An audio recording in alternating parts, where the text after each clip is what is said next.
Hello and welcome to Roundtable. Today I'm delighted to be joined by Rachel and Angelina from Ugly Bucket and Anna and Megan from Dramatic Recovery to discuss grief and healing through art and performance. Thank you so much for joining me. Thank you. Fab, so I'm going to jump straight in if that's okay, and I'm going to ask you guys first. Can you tell us a little bit about Ugly Bucket and the show Good Grief?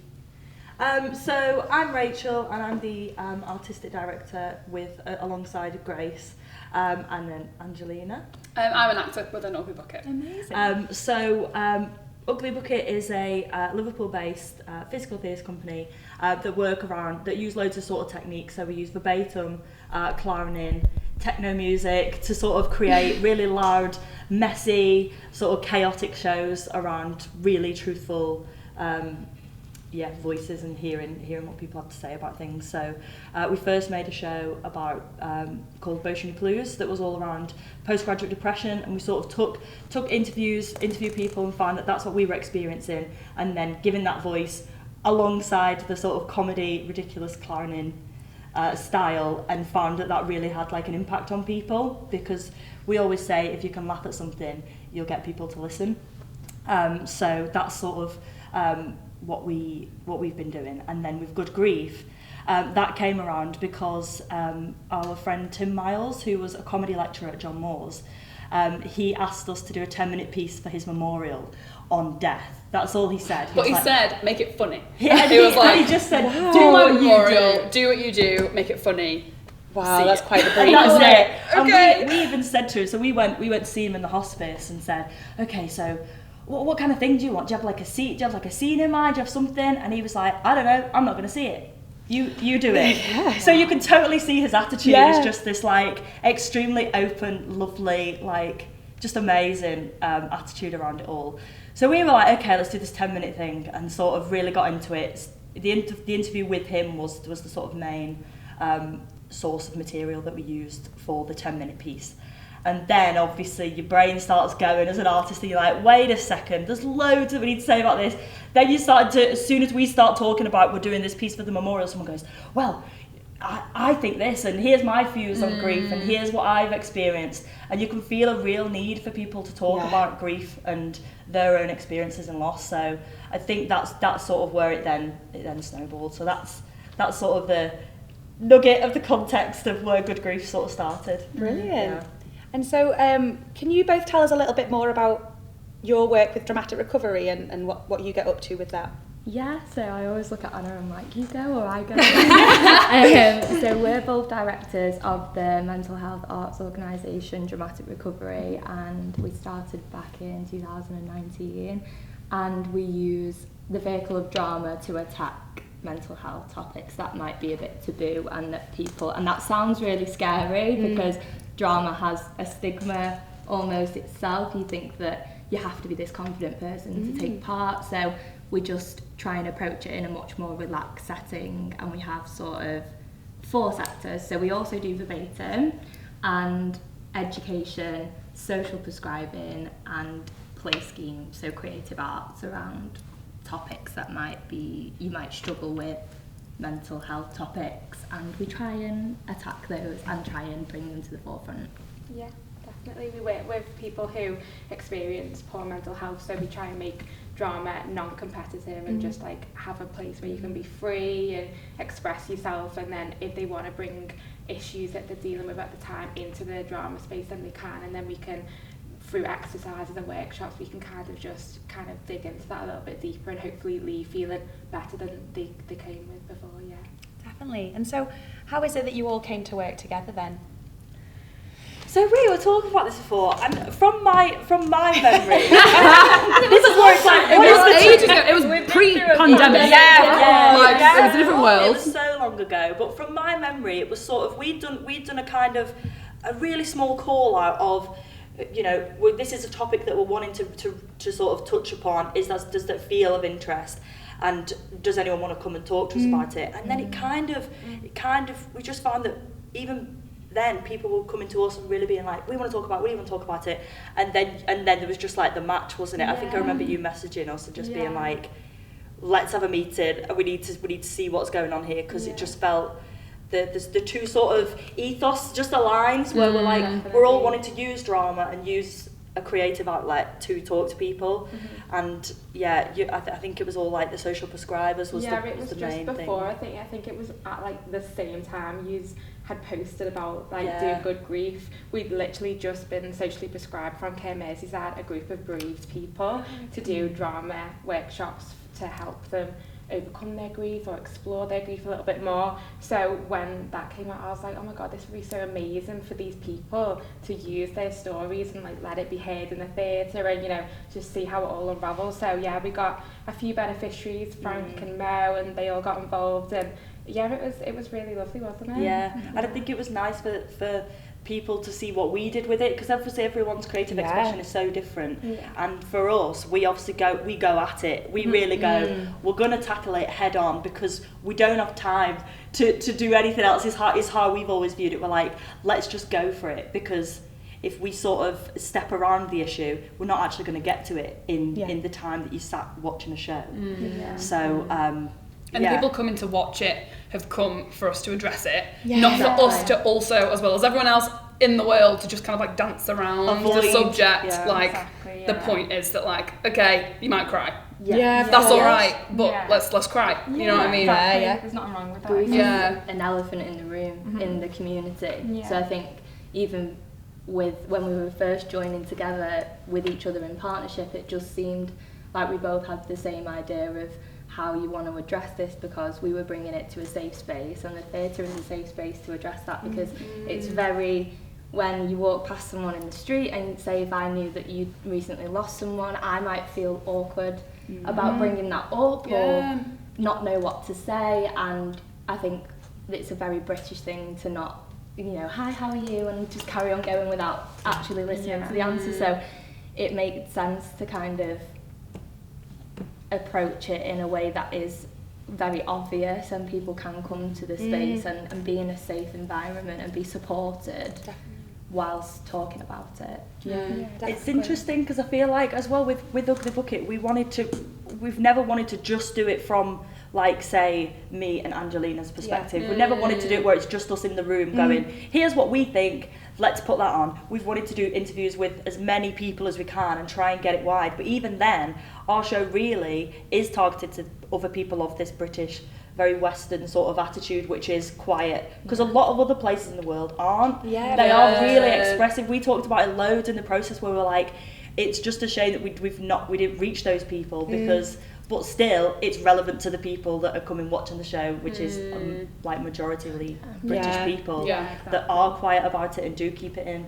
But I'd always be so interested to see what the show would be like if you just went further and further and further to people that are like, here's my grief, wow, it's really loud, it's really this, whereas ours is very quiet, very behind closed doors. Definitely. Trying to keep it together at the funeral. Definitely. That came up quite a bit, didn't it? And it is fascinating, because it's so universal, grief. Everybody will experience it, and yet simultaneously it's incredibly personal, because no one will experience it in the same way. So, you know, that must have been, you know, quite a task for you to represent all those different ways that people do experience grief in a broad topic that everybody will experience at a point. So did you feel a responsibility as a performer on stage with other people's words and their stories through grief and loss? But I think I felt the responsibility, but I was confident that we were doing the best we could with it.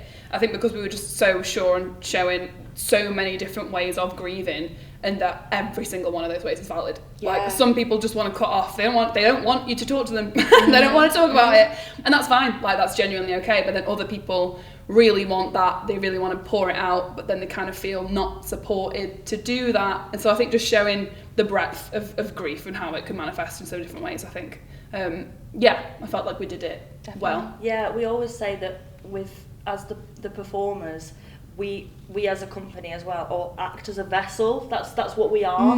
So we are the voices are the real bit.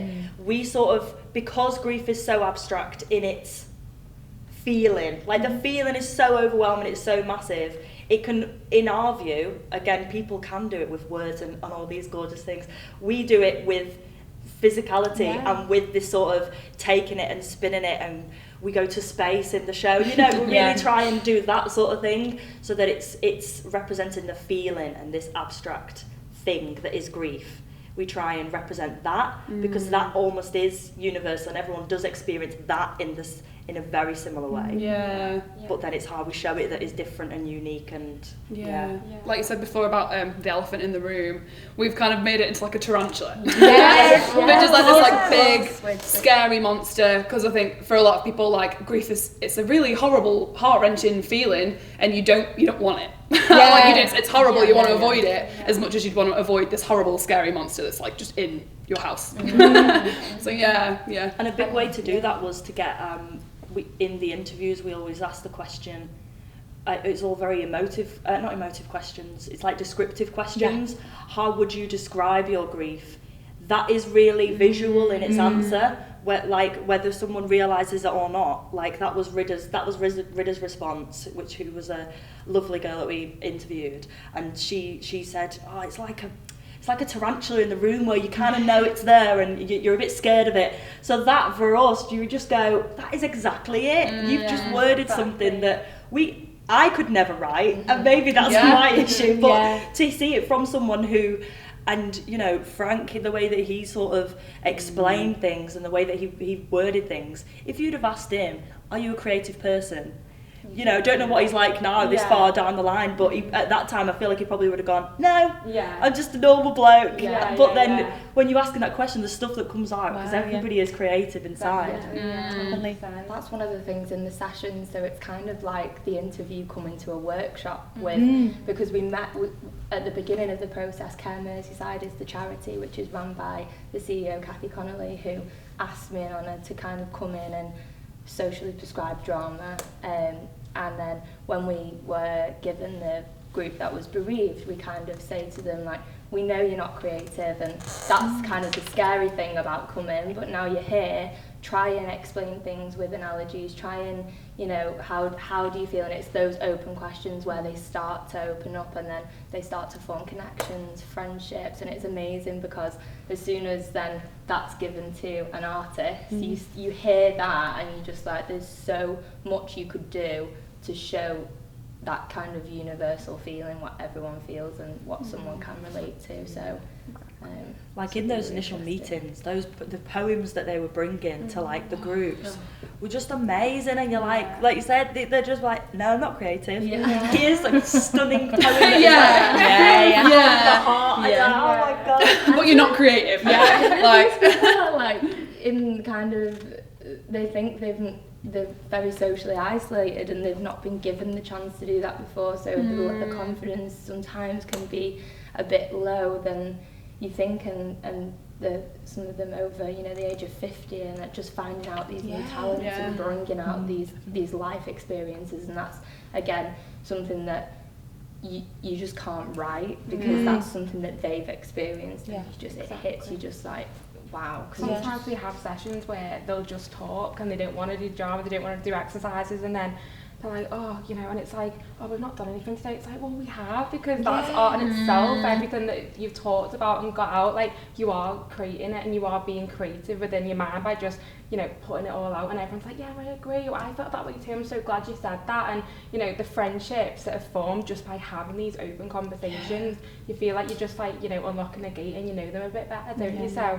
that's the beauty of it, isn't it? And that's doing what our shows aim to do. Do you know what I mean? And sometimes it's that simple. We could do it in an emotive way and sort of this visual thing going on, but actually all we ever want is for people to leave the theatre and then go, I kind of related to that person that did that thing, and that's their way of saying the same words that came from the verbatim in a way. How have you found the audience reaction? And, you know, obviously, I think, it was pre-pandemic that obviously it all began, and then you've taken it through the pandemic and out the other side. Have you found it's changed the reaction at all? Like, how have audiences responded? Because I assume at some point as well the participants were the audience themselves, hearing their voice back at them. Was that strange? Yeah, that night was amazing, wasn't it? The first one when they all came, and I think it's really interesting. We always say sometimes you'll do a show and like the audience are kind of there for the laughs, and you can feel that, and they're like laughs, and then they really get hit by the emotion. Others, you can feel that people are there being like, I want to cry. Yeah. I'm here. Oh, wow. I'm here. Okay. Yeah, Definitely. There's a bit of Yeah, resistance yeah. at first of being like, I'm here for the grief. Come on. We know. We started off with this silly little thing where we like make like we come out with this like red blanket, and then we start off with a little like and just depending on how they react to that, you just know. Like What people are already like laughing, and then you're like, okay, you're here for the laughs, and then some people are like, and then you're like, ah, Maybe So like, which one of you characters is going to die? Yeah, don't get invested in anybody. Yeah. In it. Yeah. It's interesting though. I mean, I've been lucky enough to see it a couple of times, and I think the first time I laughed a lot, and actually had a bit of guilt for laughing at certain points because, I mean, slight spoiler, but you know, there's the part with the bed sheet where that's quite a comical visual of a traditional kind of almost ghost, isn't it? It's how you'd ask a child to draw. Exactly. And then there's that moment at the end when the sheet disappears, and you realise you've formed an emotional connection throughout the piece to something that was never actually there. And then I found myself a bit taken aback by that moment because I was laughing 10 seconds earlier at something that then really, I was like, wow. So I mean, that in itself is quite we an always try and impressive- play with that line. I just find that so interesting. I always have like that, the balance between like comedy and tragedy is always like a thing, isn't it? And it's so close. And you really, if you're able to laugh at it, that laughing at it is what's created that bond. But then for you to be like, oh my God, it's gone. What's going on? But without that laugh, you've just got nothing. And then it's nothing to sort of, mourn in a way, which is really interesting. But with the sort of, has it changed from the pandemic? That sort of links where I'm thinking, we've never mentioned a way that anyone dies. So when we're talking in the show, and sort of everybody's interviews, we only hear about their experience with grief and their experience with the person they've lost, because the actual death part isn't necessarily what matters to us, because everybody's experience is different. So we've found that a question that's come up has been, would you ever think about updating it for the pandemic and what happened there? And I think no, because death is death. It's tragic in whatever way it is, and it's always sad, and we always lose the thing that we love.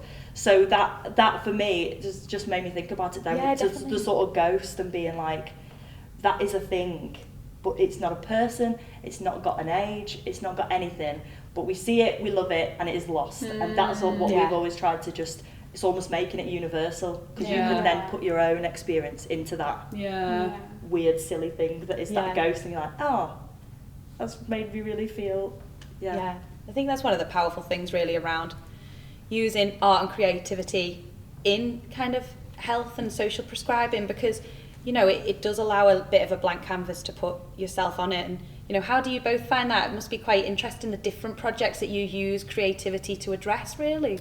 Yeah, it's difficult, and like I always go back to the fact that it is performance, so people do get a bit nervous. I think when you go to a GP, it's a clinical setting. Social prescribing is a non-clinical intervention, which I personally think some people might benefit from a clinical setting and a very professional setting, or some people might benefit from speaking to someone a bit more informally with that kind of love and support around them. And you can do social prescribing one-to-one as well, so you can be sort of either person-based on a one-to-one basis or a group basis.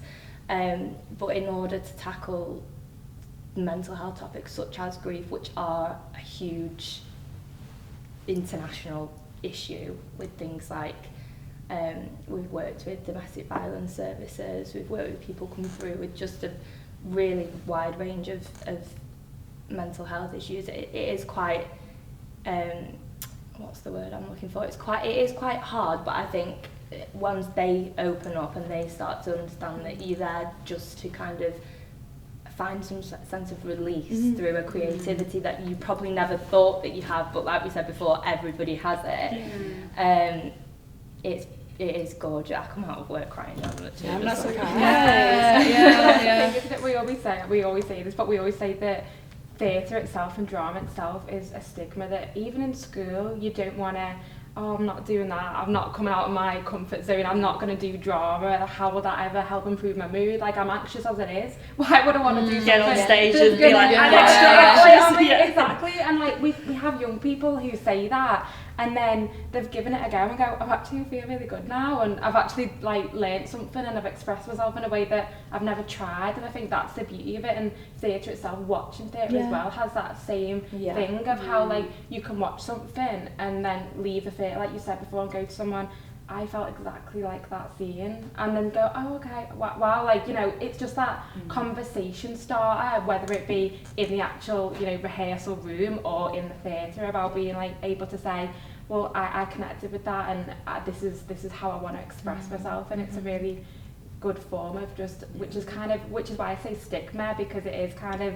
you know, swept under the carpet a little bit of how the arts, especially now with, you know, the cuts and the pandemic, of how that cut everything back, and you know, it's kind of, it is so prevalent, it is so important of how it can help change people, and you know, put all these topics at the forefront to say this needs change, or this needs support, you know, signposting to services, or you know, other things like that, just so people can go away and reach out to like a service, or you know, a counsellor, or ring someone and just say, I need help. And that's great that the arts can do that. Definitely, that was one of the things that really impressed me, I think, with the work of Ugly Bucket around good grief in particular, was the audience's experience of it. For me, it didn't feel like it lived within the four walls of the theatre and ended once they left. There was, you know, signposting right the way throughout for support. You know, there was the BBC film that you did. Like, how did that come to be, that BBC film? Because that was beautiful, but it acted as a really nice almost teaser for people to come and see the show, didn't it? So they saw I think they saw Two Clowns One Cup, which was our second show that sort of explored sex education and the faults with sex education and female pleasure, and it had so it's a really fun show. And I think someone from the BBC come to see that in London, and then basically got in touch like, hello, who are you, what are you doing? And then we were like, well, we're making a new show. Obviously for them that's ideal, because they sort of really got to see it from like conception right to that performance that we did here with the people who we'd interviewed. So it was just, that was mad. And even watching it now is just really interesting, seeing they like do this thing where like they put rehearsal next to the show, and then they put the interview next to the show, and you can see that sort of what we've done in between, which is just really interesting. But that was really nice for us to sort of really step back and look at our own process. Definitely. Yeah, we did a lot of work there. Definitely. And I think we've even learned stuff from that going forward. I think we like with our next show, we really want to do even more signposting and even more of that pre and after, because it's really sensitive, using verbatim, and you just can never take it flippantly or lightly what you're handling, and we never ever do. But I think it's just being extra cautious about that, especially when you're handling grief. That's what was lovely about coming together as a company, because you saw, sort of within the research and development stage anyway, the participants who were interviewed, for like Frank, for example, you saw his journey through the BBC documentary, and you saw, you know, them being supported outside of it. Just the two companies just went together so well, because they were involved in these sessions, given the opportunity, which was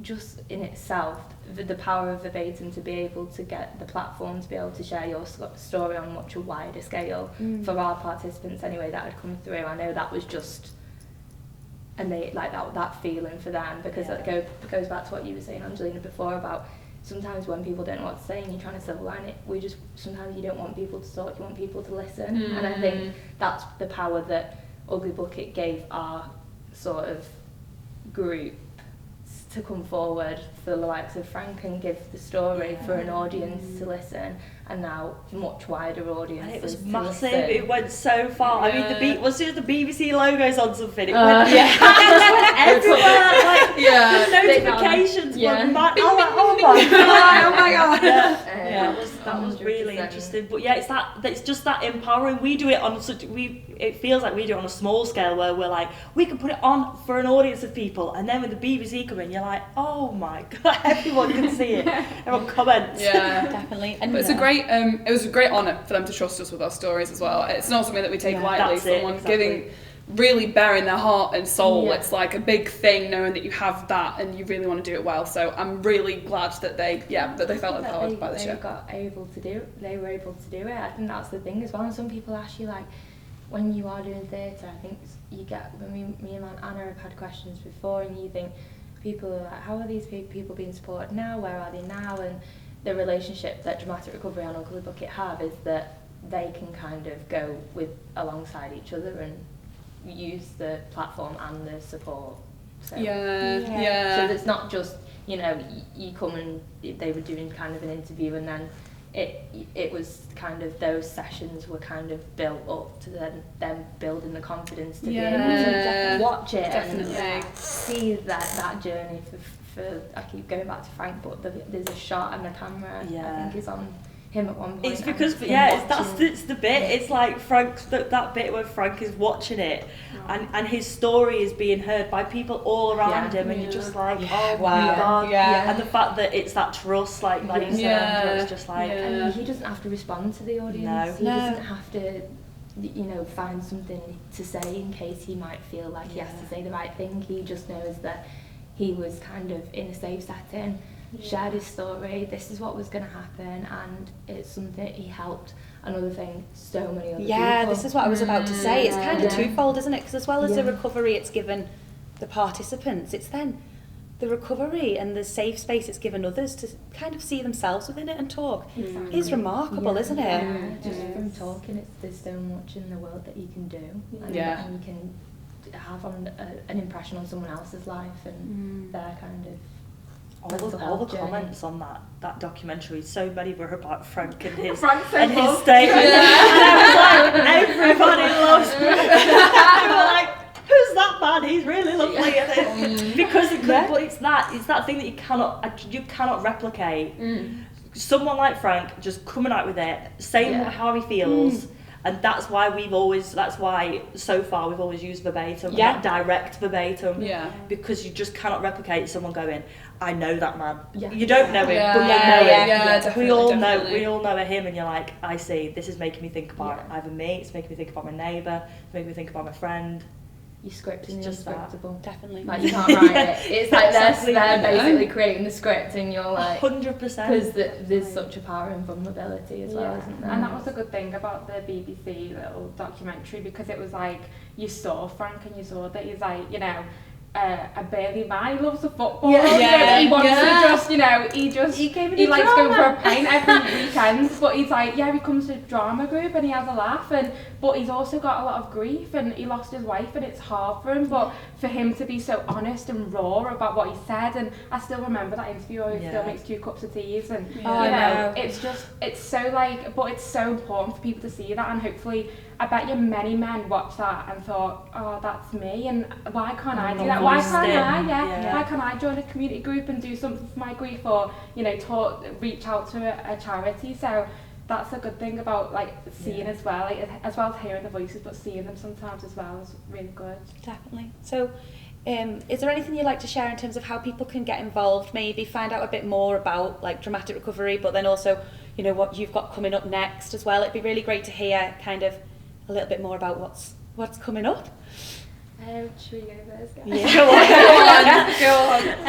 You can get in contact with us from our website, www.dramaticrecovery.co.uk. And We'll put a link at the end. Instagram, any of those, but we do just have projects within the community, so if you just send us an email, we'll let everyone know what's going on, but at the moment we just have the 4 sectors that are ongoing, and we're trying to really, just go head forward into all different mental health topics to try and just use drama and continue to do that. Anything else happening? Yes, we've got our own little documentary coming out soon that Jessica Hines helped us record and make. So that'll be coming out soon to help everybody getting more of an idea about how drama can help, whether it be you are in the audience or you're going to get involved in a session. So that might help people. If they're a little bit unsure, hopefully it'll give them a better idea of how it can help. Convince them. Yeah, Convince exactly. them. Come on, Definitely, join us. especially as you were saying with like cuts and curriculum changes. You know, it's so important to keep vouching for drama and creativity as, you know, for many reasons, confidence building, entertainment is really important, but also there's so many more possibilities through arts and creativity, I think. Exactly. Our next push is to get into more schools as well, because I feel like they're lacking a lot of drama, and also mental health I think is so important, so we need to get into schools and just address those topics as well, but in a fun and engaging way, so not so much classroomy. Amazing. And then what about Ugly Bucket? What can we expect? No All sport. Yes.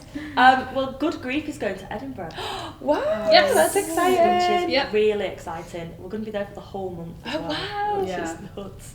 And then, like I said, with this, I think as a company, we want to move forwards towards like even pushing our engagement and our community side of things, because it feels like that has been the valuable stuff, is like who our connections are, and we just want to build on that. I think the sort of lockdown made us you stop, don't you, and then you look at what you're doing, and we're like, what do we love about the company, what is working, what do we want to take forward. So we're working on a new show, and it's definitely going to have that at its absolute core. Amazing. Anything else? Or I guess like put in that it's art is there to be consumed, but then there's also something that you can give back after consuming it. So like consuming it is great in and of itself, but if you've learned anything, maybe you should do something on that. I think that's a big thing that we want. It's going to be big empowering. Yes, totally. And enabling. Enabling. Exciting. Yeah. Amazing. And just follow Ugly Bucket on socials for all those updates, because I don't want to say anything and then that wasn't released yet. Absolutely. So I'll go. Thank you so much for joining me for this discussion. It's been very inspiring, very empowering, and you know, keep up the amazing work. Like I said, I was fortunate enough to see Good Grief, but it's been like a real privilege to hear about the journey it went on, and I felt very cared for as an audience member, and you know, I think I speak on behalf of Unity audiences as well, that you know, it was a real kind of moment, I think, for Liverpool audiences. So thank you so much for that, and for joining us today. And thank you for tuning in and watching. Please follow all of the links down below to find out more about Dramatic Recovery and their work, and also more about Ugly Bucket. We'll pop a link into, if you're lucky enough to be able to get to Edinburgh to see their show, but also to find out more about the secret new project, which I'm very excited to hear about. I'm off camera, that's why I'm not So yeah, please do follow the links, and please do support both companies. Two brilliant groups of people doing brilliant work, and you know, the arts need support now more than ever, it feels like, so please do back them by following the links below. And you can see more of our Roundtable episodes by visiting unitytheatreliverpool.co.uk. We're covering a wide range of topics, from disability representation, grief, the changing platforms of performance from TikTok to Twitch, representation of the Scouse accent in Liverpool. There's a whole range of stuff for you to explore through this series, so please do check it out. And yeah, thank you